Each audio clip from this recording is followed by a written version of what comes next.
You can see this is a newer stock pond at Horseshoe. The weed got really bad in here at the start of the spring.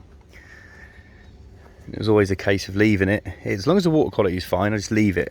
If it was affecting the water quality to an extent, I'd probably go in and get some out, but just left it. And after spawning, they had a really successful spawning, and then they kept going for it. And then after that, the more they start getting their heads down, start feeding hard, they just clear the weed. They just turn the bottom over. And this is a lined pond.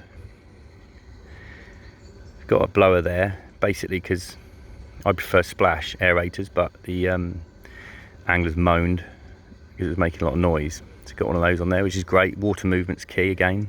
If you look at the colour of this compared to the lakes, 100% different. Real good solid algal bloom on here. It's brown colour. Again, nothing to worry about. Good thing is having Carlia on site all the time. You can monitor the oxygen. You can see how important the planting is. You plant it again. It's lined pond, so there's only 6 inches of topsoil on here. But it was so important to get these plants established.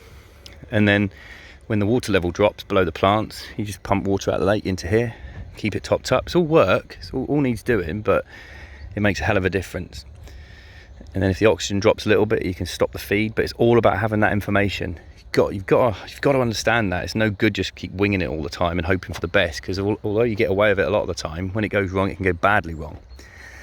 And as it is, with the other stock ponds combined with this one, there's stacks of fry in here as well. So come the winter, these will have had a decent summer. There's a lot of fish in here. They're really happy. And then we can start grading them and selling a few. We're going to sell a few fish. These are genuine Carp Society Horseshoe fish.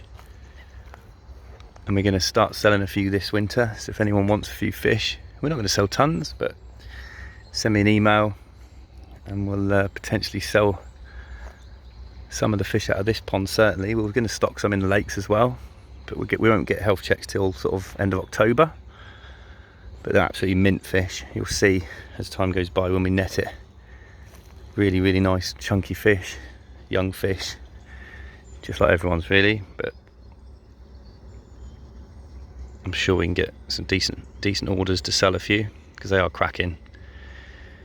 You can have your own horseshoe fish growing in your lake. But like I say, the plants are important. The amount of stock ponds I go to where they've just dug a hole, filled it up, stuck the fish in, no vegetation, not aeration on a lot of them as well, and everything's fine to start with, and then suddenly it goes bang.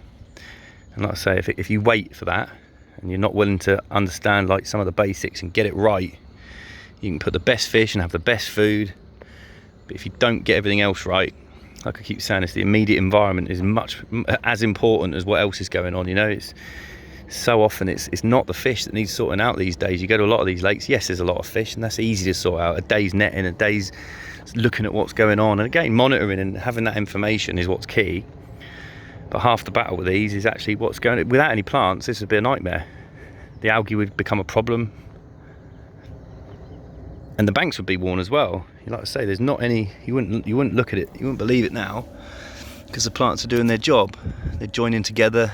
They're creating their own little platforms and bases. But this is, like I say, this is a lime pond and it hasn't even been here that long.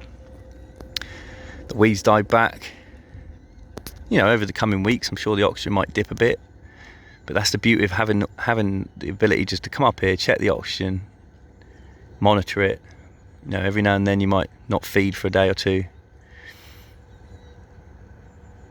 and then you'll get to see what's going on. Come October time, we'll do a quick sweep in October to get the health check sample, and then we'll post some pictures online. That's normally last minute when everyone rings and says, oh, I want that one, I want them ones, but by then we'll have already had orders to sell what we're going to sell.